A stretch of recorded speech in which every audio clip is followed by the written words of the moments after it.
Good evening, everyone. We are the Group 2 and we are tasked to discuss the topics in Unit 2, which is talks about the ICT policies and safety issues in teaching and learning. Okay, so before we will start our discussion, let me introduce you first my co-members, starting with Arnella Canio, Juana Desiree Caballero, Bebejen Bong Hanoy, Eva May Bastatas, and yours truly, Shin An Boro. Okay, so let us start. The World Wide Web, or the WWW, and Internet-enabled technologies continue to develop at an alarmingly fast rate. This has created many benefits as well as changes to the way in which students learn, communicate, and interact. Okay, so I know that you are very familiar with WWW, but let me add an information about this to you. Okay, so a World Wide Web is an information system on the internet which allows documents to be connected to other documents by hypertext links, enabling the user to search for information by moving from one document to another. And so, internet and the technology grows fastly, and it has given such benefits to the students. But also, if there is a benefits, there are also an advantages. Okay, so let's talk the disadvantages of this of the internet later in our next in our further discussion. Okay, so next is these days students are keen and avid users of information and communication technologies, or ICTs, particularly the internet and mobile technologies. They are so kani kay very kanang kuan man na, very evident jud kaayo nga kanang kita mismo nga makakita jud ani kung ang kanang makakita jud ta ani nga ang mga tao or even the child or the kids nga kanang mag-use na og gadgets. And also diyang kamao na gali sila mo operate sa usa ka kanang app na. So very kuan na gyud ang mga bata ron, very advanced na. And they are seen as digital natives, always surrounded by technologies and using them from an increasingly early age. There are many social, educational, and economic benefits for students in using ICTs. Okay, so digital natives are the people nga kanang surrounded by technology. So especially kani mga millennials ron, so ang mga ang tawag nila kay mga digital natives, kay they're always surrounded by technology. And also ICTs and technologies has many benefits in terms of social, educational, and economic. So next is and also not only students are exposed to increased connectedness, have access to large amounts of information, and are part of global community, but they are also able to study or communicate anywhere and anytime. So we as students, we can testify this because as what we have kanang doing right now in our class, we are using technology and internet for us to join or to attend our classes, right? Even if there are certain subjects nga we do in face-to-face classes, but also we also had an online classes. So in this, we cannot deny this nga how beneficial technology and internet is to us as students. Okay, so however, there are several associated risks. Some of these risks may include safety and security issues, exposure to inappropriate content, and cyberbullying. Okay, so kani kay mo na ni siya kana gyud ni siya kanang mao na ni ang atbang sa mga benefits sa technology and ICTs.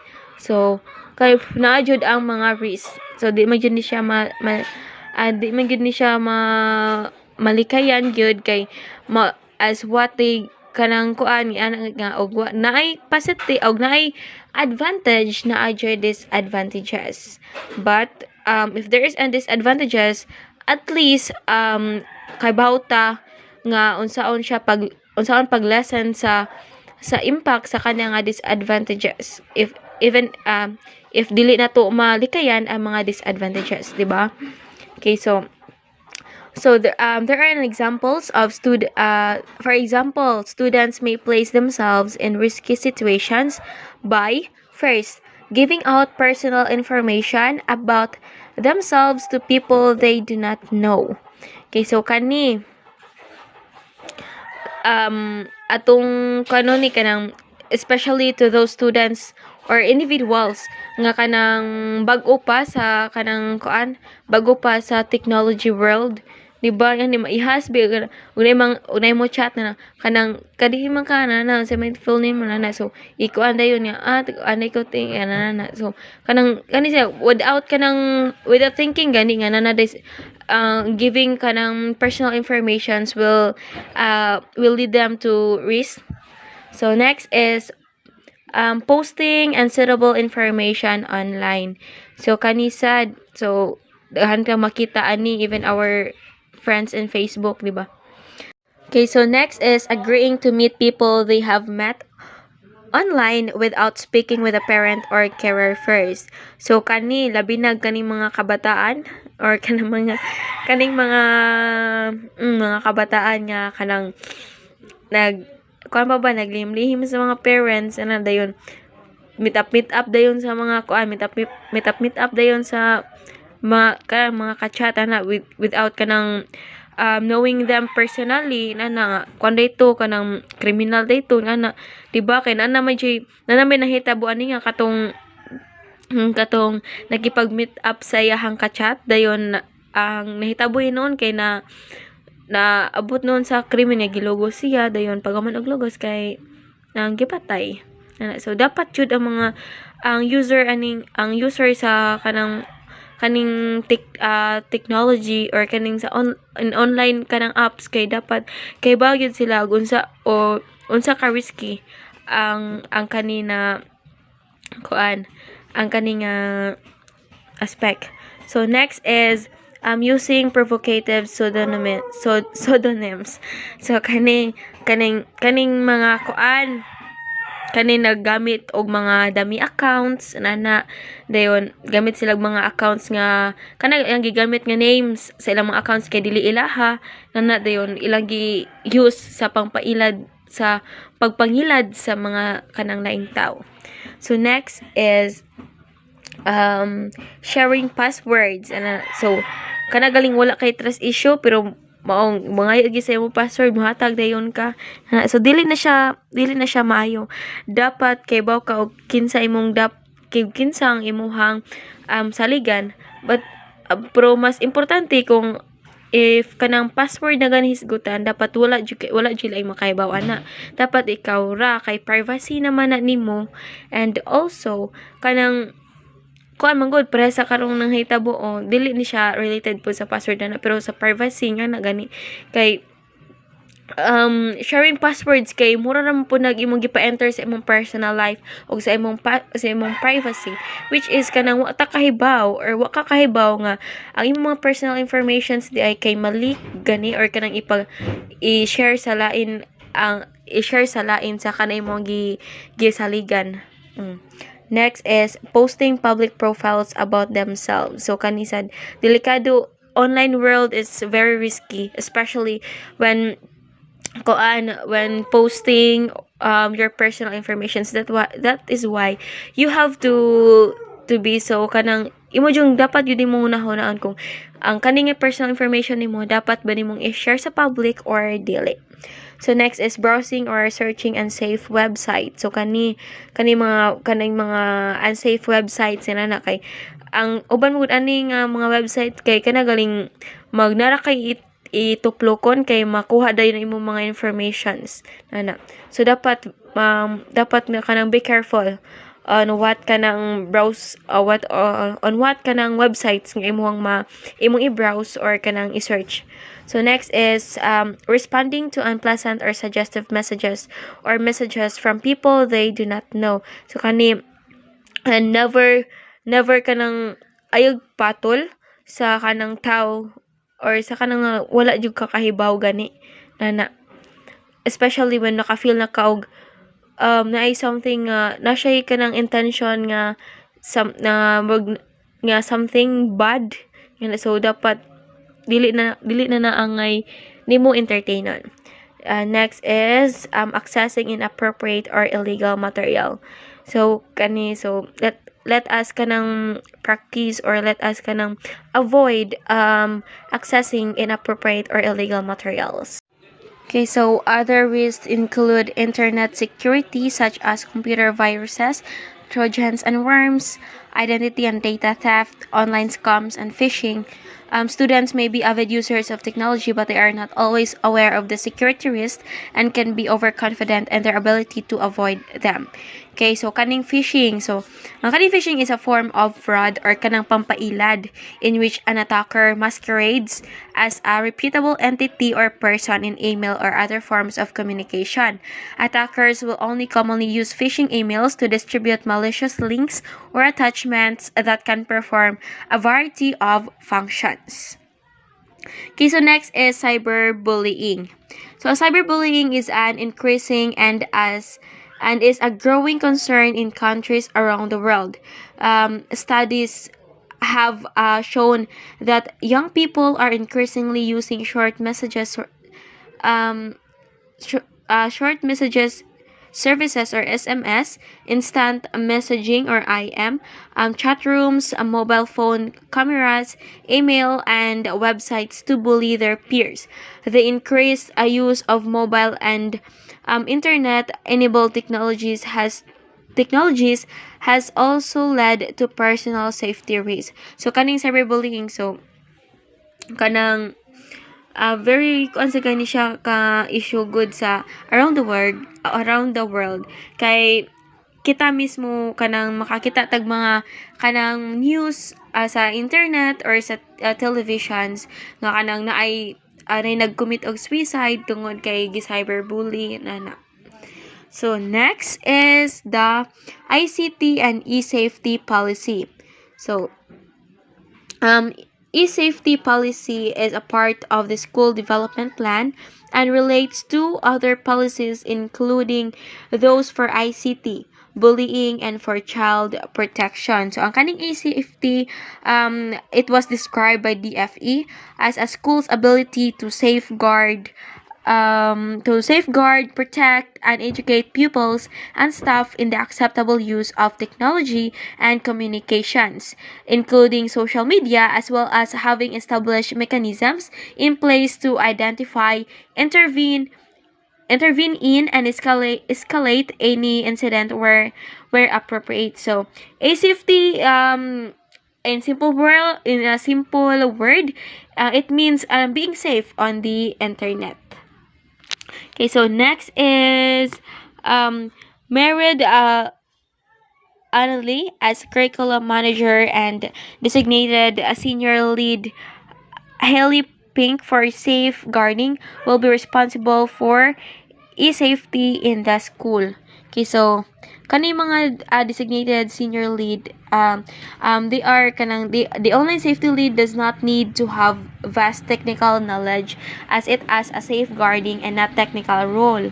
However, it may be helpful if to have some basic knowledge of technology as well as having an up-to-date understanding of the benefits and risks posed by the online environment. So and also in some online safety incidents will reach thresholds for child protection action. Therefore, the online safety lead should have a robust understanding of local safeguarding procedures. This means a DSL or designated senior lead. So a suitably trained deputy DSL will need to be involved in making any initial decisions regarding appropriate responses to online safety concerns. So next is our e-safety policy has been written by the school building on best practices and government guidance. It has been agreed upon by senior management and approved by the governors. Next is the safety policy, and its implementation will be reviewed annually sa internet. So next is the school will seek to ensure that the use of internet derived materials by staff and by pupils complies with copyright law. So kani kay it is very important to kanang give credit to give credit to the rightful owner of the kanang of the kanang of kanang information, because kanang intellect kanang kuan mo gud siya og kanang intellect wag na kuan siya intelligence, ang gamit mo intelligence na, so dili na siya sayon-sayon ra og kanang copy na. So dapat mohatag gyud credit sa kanang sa tag-iya sa kanang information. Next is pupils should be taught to be critically aware of the materials they read and shown how to validate information before accepting its accuracy. Okay, so pupils are taught on how to kanang evaluate the legit or the reliable kanang source or legit information. So bisan unsa in the internet fake news or fake informations are very rampant, and pupils should be taught on how to evaluate or how to test on kanang unsaon pagpangita or unsaon pag-validate kung legit ba ang kana na information. Next is, the last one is pupils will be taught how to report unpleasant internet content. Example is using the CEOP report abuse icon or Hector protector. So here, internet is kanang naman dyan yung mga scammer or mga abuser sa chat or or kanang mo na yung mga kan nga dili kaaya-aya. So here kanang dapat jud siya nga naay kasumbungan. So kani pupils will be taught on how to report unpleasant internet content, so that kanang if they will report that content or that unpleasant content, dili na siya ma-disseminate or dili na siya ma-spread or dili na siya ma-spread, which is kanang a very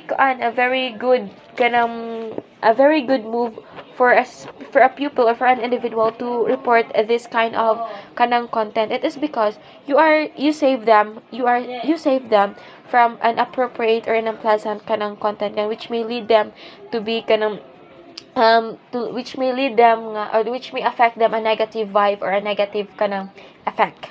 So for example kanang this you have kanang encounter or you have read an unpleasant kanang internet content, so you are kanang taught to use the COOP report abuse icon or Hector protector, so that makuanan og action mataken og action ang kana na content. So ang kaning COOP report abuse icon, it is kanang a child exploitation and online protection command, and it keeps children safe from sexual harm and grooming online. So it means kanang grooming online means kanang when someone uses the internet to trick, force, or pressure a young person into doing something sexual, like sending a naked video or image of themselves.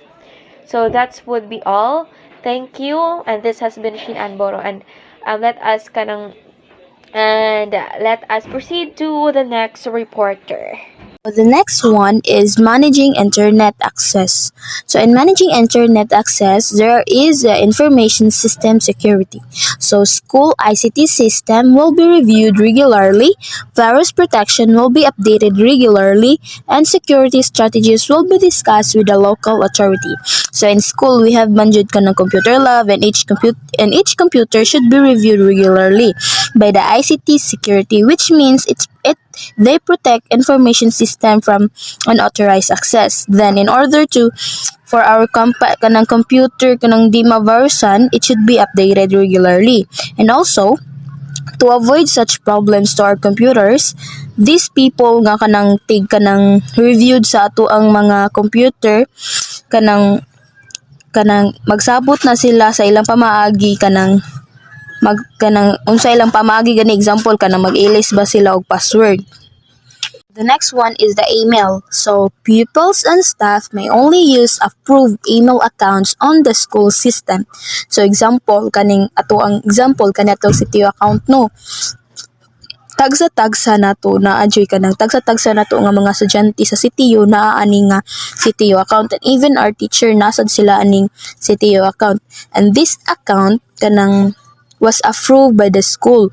Next is pupils must immediately tell a teacher if they receive offensive email. So, if ang student gani kanang makadawat og bastos or harsh nga mga ng message, it is their responsibility to tell it to their teacher aron mahibaw-an and then kanang masulbaran sad. So, next is pupils must not reveal details of themselves or other in an email communication or arrange to meet anyone without specific permission. So parehas aning sa Facebook. So kanang di man kanang parehas Facebook no. Di man jud ta magpataka og post sa atong mga personal details especially kanang di sad ta magyano-yano og kanang meet up gani sa mga tao nga kanang bago pa nato nakaila, then una ta ma-meet up, we should know the person first, or we should tell our guardian or parents or teacher kay daghan man gud nga nahitabo nga bisag wa ka kaila ila i-meet up ending na ay mga nahitabo nga rape ug kanang mga kidnap. So next is staff and pupil email communication must only take place via school email address or from within the learning platform and will be monitored. So example teacher and students no. So we only communicate our teachers through school email like CTU email, and it will be monitored kanitag palitan mo natay tuyo sa ato ang kuan daw sa ato ang teacher winang mo chat ta kanang true kanang school email like para sa anang CTU email na to. So gamito na to atong CTU email para ma-monitor siya sa CTU kay bawo man sad ta nga kani atong CTU email kanang naman sa tig monitored ani. So next is incoming email should be treated as suspicious and attachment not opened unless the author is known. So ingon ani gani once we receive an email, we should not open it directly unless the sender is known. So di ta magyano-yano og open sa ato ang mga email basin niya naay mga gayng scammer gani. So the next one is the school will consider how email from pupils to external bodies is presented and controlled. So the next one is the published content and the school website. So the contact details on the website should be the school address, email, and telephone number. Staff or pupils' personal information will not be published. So example kuan musud ta sa atong CTU portal no the address gani atong address, email ug atong telephone number kuan ang makita nato is the number sa atong school kay because the personal information of the teacher and students di na siya kinahanglan nga ma-publish publicly. So the last one is Aidan McGovern will take over all editorial responsibility, ensure that content is accurate and appropriate. So the next one is publishing photographs, images, and work. So first is photographs that include pupils will be selected carefully and will not enable individual pupils to be clearly identified. The school will look to seek to use group photographs rather than full-face photos of individual children. So in doing photographs, the school is advisable to use group photograph rather than full face photo. so that the student won't easily identified. So example kanang alitan ako ray usa mag-picture, may baw-an ko nga ako si Armila. So in order daw kanang malikayan na ingunana ang may baw-an dayon ang usa ka estudyante nga usayhang ngan then the school is advisable to use the group photograph. So next one is pupil full names will be avoided on the website or learning platform as appropriate, including in blogs, forums, or wikis, particularly in association with photographs. So students should not kanang use their full names daw in doing blog forums or kanang other app nga kanang makakuan gani maka-identify sa usa ka estudyante is especially kaning mga elementary kay uso na ra baron nga ang mga elementary no kanang kuan na kaayo sa ilahang mga cellphone, halos na lang i-post na lang nila ilahang mga personal information sa kanang isa ilahang mga website mo nang daghan karon ang mga nailad mo nang daghan sad karon ang kaso sa kanang rape kutungod anang mag-meet up gani mag-meet up. So next is written permission from parents or carers will be obtained before photographs or images of pupils are published. So when the school is publishing something, especially kanang na-involve ang usa ka student or the students, kanang they should kanang ask permission first to the parents of the students. So di jud ta magyano-yano og post dayon no kay kanang mananghid sa tadaan sa ilahang mga parents if okay ra ba kay basin yang uban ba masuko. So the next is kanang written permission from adults will be obtained before their names, photographs, or images of themselves are published. And the last one is parents should be clearly informed of the school policy on the image taking and publishing, both on school and independent electronic repositories. So kanang ang kuan sad also the parent should know daw nga unsay policy sa kanang school, especially kanang mag-taking and publishing something aron gani kanang nasad sila idea babasin niya kanang gato sila okay ra himan-himan da ito ang pag-publish sa ilahang kanang pag-publish sa usa ka kanang work kay kanang nakabati na gani sa usa ka estudyante. Next is the social networking and personal publishing on the school learning platform. So the school will control access to social networking sites and consider how to educate pupils in their safe, especially kanang the use of passwords. So example kanang school is namjo ni mga wifi no, then the staff should control it. So especially in giving passwords to the students kay basin nun niya kanang patakaraghatag ang mga staff do niyang ending ani sila na noon og mogamit na sila sa ilahang mga computers, maglisod na sila og sulod sa ilahang mga sites kay tungod na sa kalag, and at the same time kanang ang mga students kanang magsige na og cellphone. Next is all users will be advised never to give out personal details of any kind which may identify them or anybody else or their location. So katong mga kanang nanay mga access or kanang nanay password, they are not they should not give their personal details to any person which can identify them kay basin unyo pataka ra kag hatag diha kanang ang ending ma-identify na kanila no dali na kay kailaron, dali na kay makidnap na niya. Next is pupils must not place personal photos on any social network space provided in the school learning platform without permission. So the students daw is not advisable to post any picture on any learning platform without permission. So kita as mga learners kanang dili ta pataka og post sa in any learning platform kay basin unyag mo post ta dito himan-himan di wala da ito giingon sa tong maestra yun i-post ta dito makasab-an ta. So we should ask permission first. So next is Parents and staff will be advised on the safe use of social network spaces. So ang mga kani daw sila ang mga pupils, parents and the staff kanang they are advisable to use kanang safe gali nga mga social network spaces. Next is pupils will be advised to use nicknames and avatars when using social networking site. So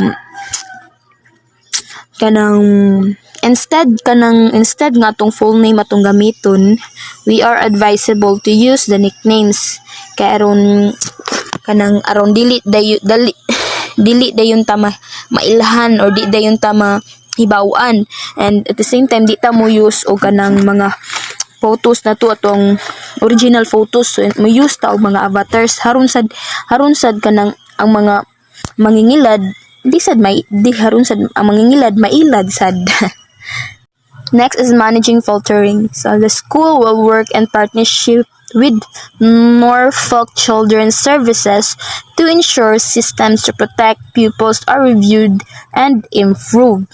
So Norfolk Children's Services is the one who will review and improve and protect the pupils with the school. Next is the school will ensure that the regular checks are made to ensure that the filter methods selected are appropriate, effective, and reasonable. So if the student or teacher bring something that that is not suitable, ila dayon na i-report it, or it should be reported directly.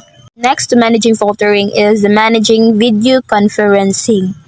Video conferencing will use the educational broadband network to ensure quality of service and security rather than the internet. So, if naay kanang video conferencing, instead nga internet, they will use the broadband network aron naay kanang good quality of service and security aron nindot sad inyuhang pag video conferencing or inyuhang pag meet or the virtual kuan ba meet.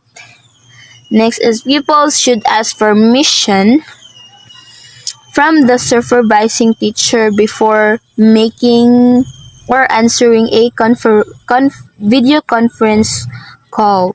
So as a student, di jud ta pataka og accept anang mga video conference no, kay basin unya nga video conference mga binastos kita mga learners kuyawan ta, so dapat mangutana sa tadaan sa atong teacher, or we should ask first permission aron pud magayran ta sa atong teacher sa atong uban. So next is video conferencing will be appropriately supervised for the pupil's age. So in video conferencing, the age of the student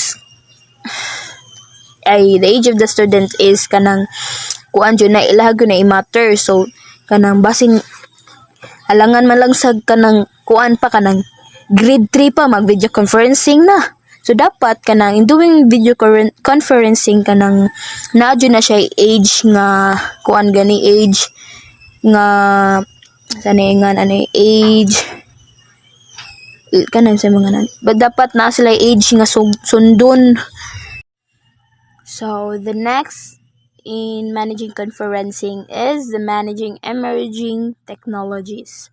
So emerging technologies will be examined for educational benefit, and a risk assessment will be carried out before use in school is allowed. So kanang mga technologies daw sa ato ang eskwelahan gi-examine na siya ug unsay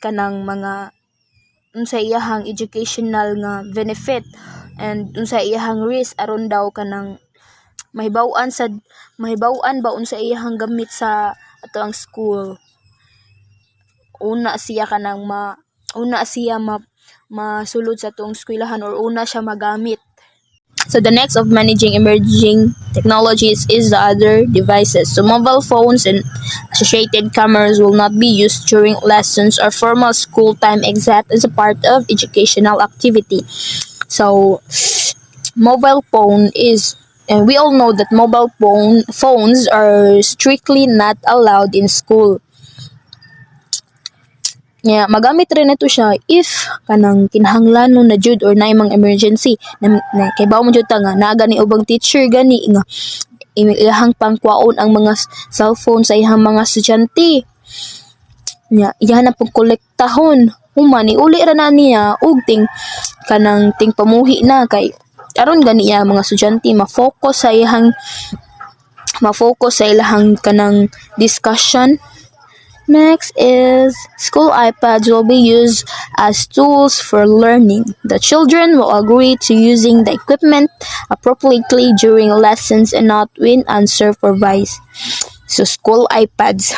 Kita nga mga private kanang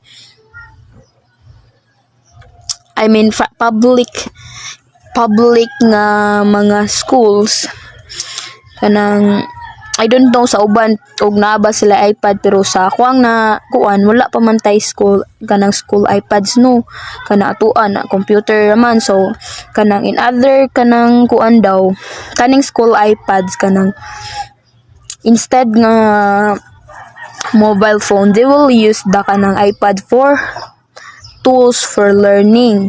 So kanang ang kani siya gamito ni siya kanang during lessons namang gani kanang kabantay mo kanang sa gawas, di ba ang mga estudyante dito na adyoy tagsa-tagsa nga mga iPad moro to ilahang gamiton, magklase sila nara sila iPad dito ra sila magbasa-basa ingon ana, pero wala jud kanang dili wala ganila abusari gani kanang ang iPad gigamit ra jud nila sa ilahang klase. Next is kanang the sending of abusive, offensive or inappropriate materials is forbidden. So kanang namay uban nga kanang iPad so ilaha jud nang gi forbid nga kanang dili gali mag-send og mga abusive or offensive nga mga kanang mga message kay lain man jud kay tanan nga mag-send kag ingon ana sa imong usa ka isig ka classmate. So next is games machines including the Sony PlayStation, Microsoft Xbox and other have internet access which may not include filtering. Care will be taken with their use within the school use. And lastly, the staff should not share personal telephone numbers with pupils and parents. A school phone will be provided for staff where contact with pupils is required. So isa ilaha kanang instead daw nga personal telephone number ang ihatag sa teacher, they will use the school number to share it to their pupil or parents. Pero sa tuwa karon kanang ang mga maestra ang ilaha na ihatag nga number kas ilaha na nga personal number aron gani dali na sila makontak sa parents or aron sa dali sad nila makontak ang mga parents sa ilahang mga estudyante. So the last one is protecting personal data. So personal data will be recorded, processed, transferred, and made available according to the Data Protection Act 1998. So ato ang mga personal data is ma-record ni siya according sa Data Protection Act 1998. Thank you. Policy decisions. Policy decisions, it will be the guide to determine how we will act, what we will gonna do to prevent errors and troubles. It also tells us how to make choices in order to act in alignment with our purposes and goals. In ICT, dapat jud ni siya importante kay dapat makabauta sa mga guidelines o kung dato ang buhaton kung magamit og mga computers and internets sunod sa ComLab sa school. First, we have the authorizing internet access. All staff must read and sign the Staff Code of Conduct for ICT before using any school ICT resource. Sa kanina policy, dapat na adjuday i-provide na waiver or kasulatan for distributing or receiving sa mga staff. Importante jud ni kay ni siya kay kani nga assessment record ra ang tamag base in case na ay mga missing, na mga errors or na mga troubleshoots na may tabo or na ay mga gamit nga wala mauli sa school upon using it or borrowing it.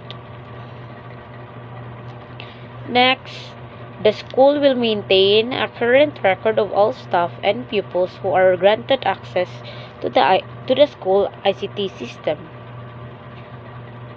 Dapat jud na nataguan ang mga staff or mga record para natay evidence nga mabasihan sa pag-check sa mga gamit.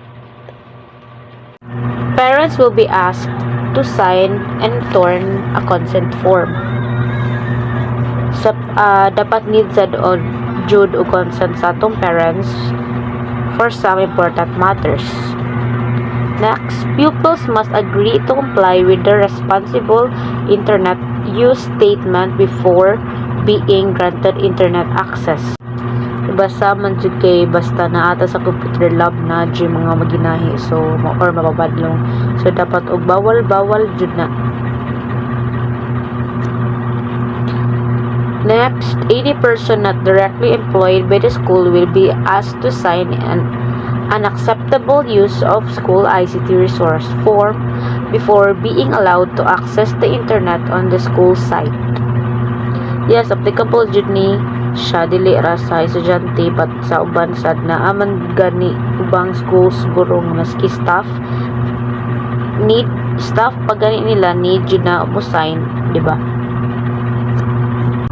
Assessing risk, the assessment helps identify what the risks are to your critical systems and sensitive data by using risk assessment. The school will take all reasonable precautions to prevent access to inappropriate material. Dapat jud na provide og mga safety apps or file sa PC to avoid leaks, spams, and viruses. However, due to the international scale and linked internet content, it is not possible to guarantee that unsuitable material will never appear on a school computer. Neither the school nor Norfolk Children's Services can accept liability for the material accessed or any consequences of internet access. Of course, dapat jud na bantayan ang atong mga students mga dili mo open og mga sites nga makadaot or maka butang og virus sa PC or computer. The school will audit ICT use to establish if the e-safety policy is adequate and that the implementation of the e-safety policy is appropriate and effective. Dapat jud ang school kay mag-provide sila mga e-safety to para dili makaligay sa mga troubleshoots o mga may tabo in case if mag-use og mga computers sa school. And dapat if magbutang sila kay safety dapat sa jud mga effective jud siya sa mga rules and policies sa school. Handling e-safety complaints. The safe and responsible use of technology. This includes the use of the internet and also other means of communications using electronic media. Complaints of internet misuse will be dealt by a senior member of the staff. Any complaint about staff misuse must be referred to the head teacher.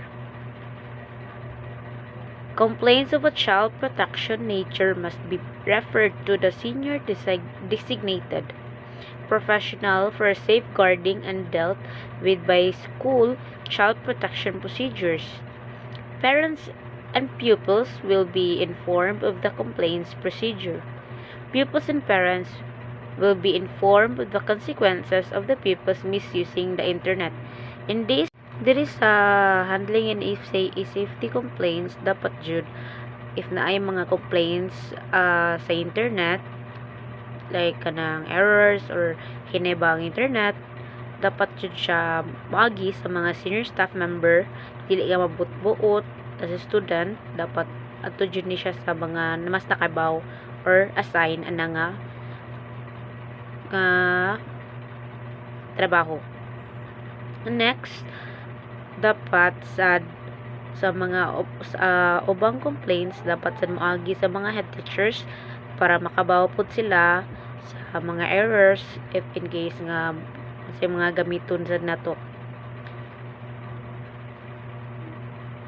And next, kaning sa complaints of a child protection nature must be referred to the senior designated professional para sa mga safety sa mga pupils if in case nga na mga nag-leaks or mga spams or viruses dapat makabaw jud sila kabaw jud ang mga head to avoid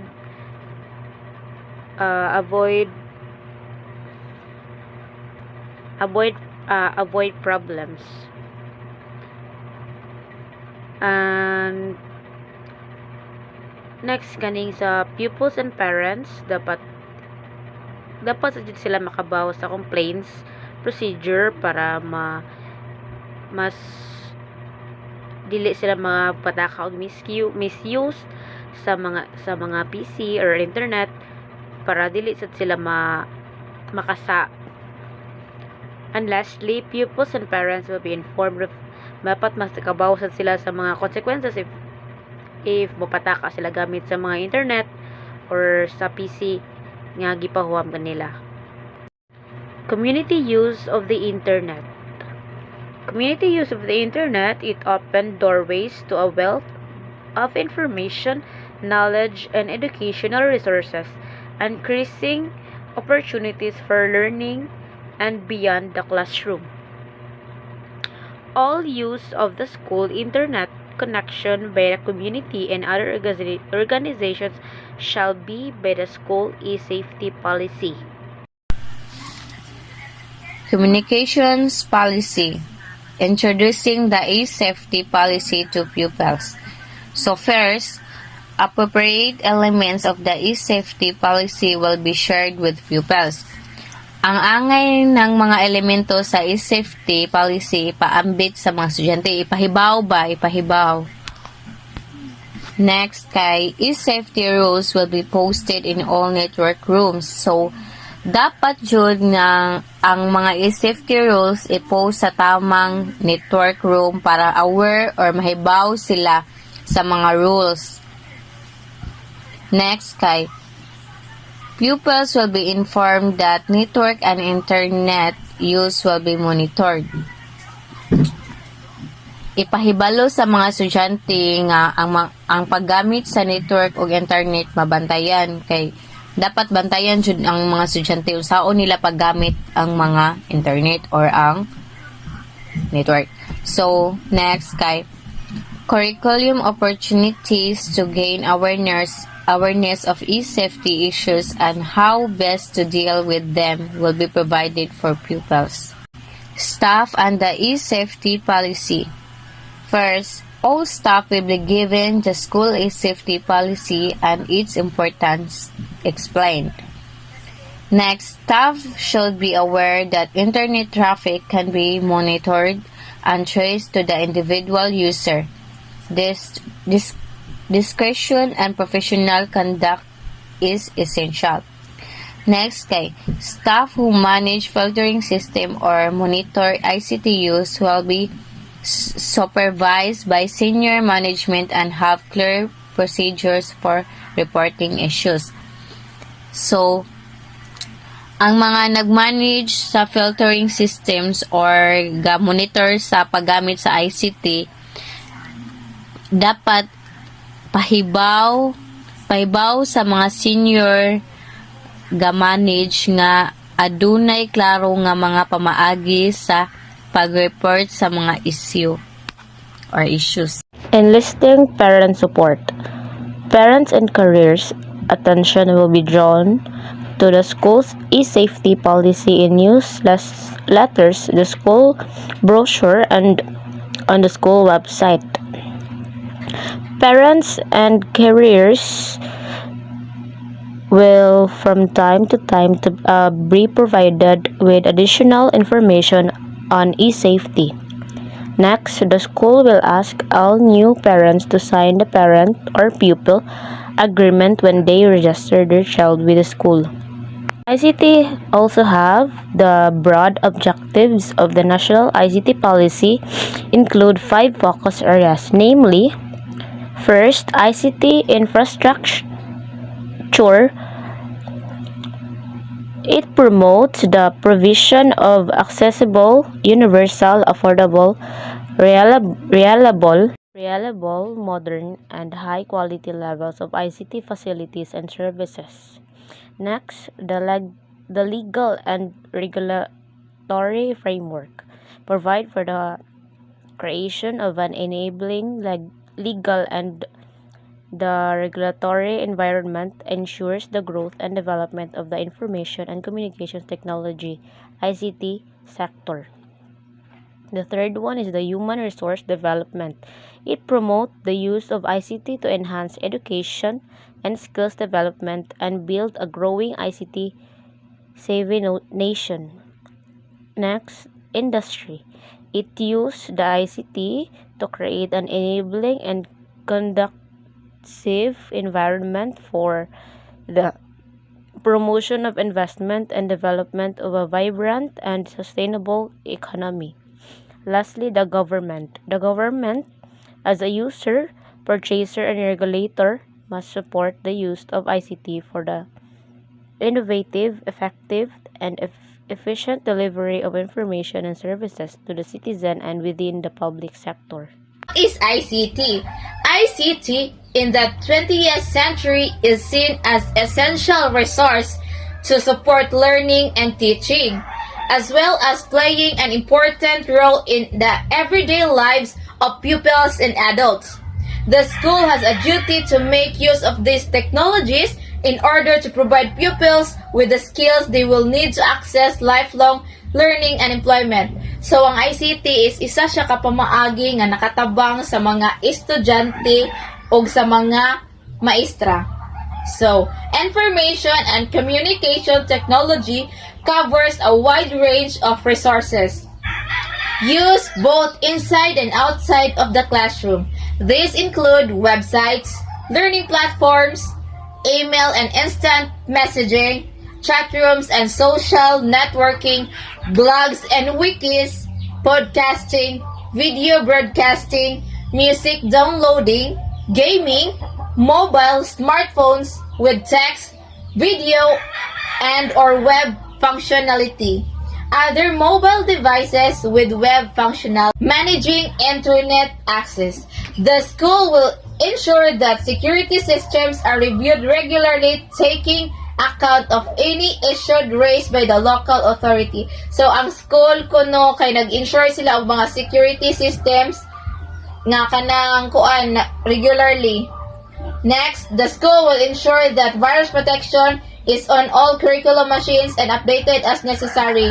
So, ang school kuno kay naglikay po sila sa mga kanang naay virus protection nga kanang musulod sa computer or kanang any devices. Pupils may only use approved email accounts on the school system and must tell a teacher immediately if they receive an offensive email. Next, the school will take all reasonable precautions to prevent access to inappropriate material. If staff or pupils come across unsuitable online materials, this will be reported to the e-safety coordinator as soon as possible so that the material can be reported to the ISP and block. So, panalitan daw na, makakuan sila, kanang makareport sila og kanang lain nga mga palitan sa mga anang mga link, makakuan sila mga link nga kanang mga virus ba nga kanang kuan. So kailangan daw imo siyang i-report sa safety coordinator as soon as possible. Next is parental permission will also be obtained before any images are published. So kuan pananglitan mo gamit daw ka og computer, needs ka og maghimong og letter nga kanang kuan parental permission nga kana imong mama ni approve ba or wala. Next is the roles and responsibilities.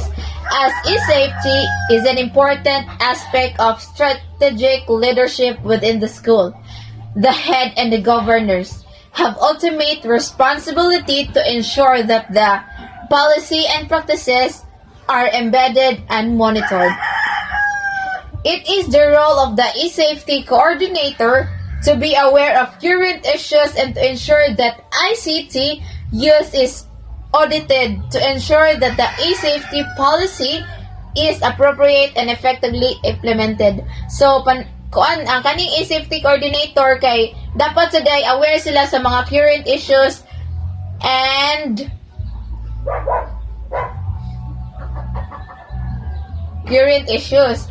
All staff must read and sign the acceptable use policy before using any school ICT resources. So tanan ko no nagpanalitan, tanan nagbantay sa kanang computer or unsa ba na siya kay kuan daw dapat daw makasabot sa kanang rules and regulations sa kanang computer baron or unsa or any kind of devices. The school will keep a record of all staff and pupils who are granted access to the school ICT system.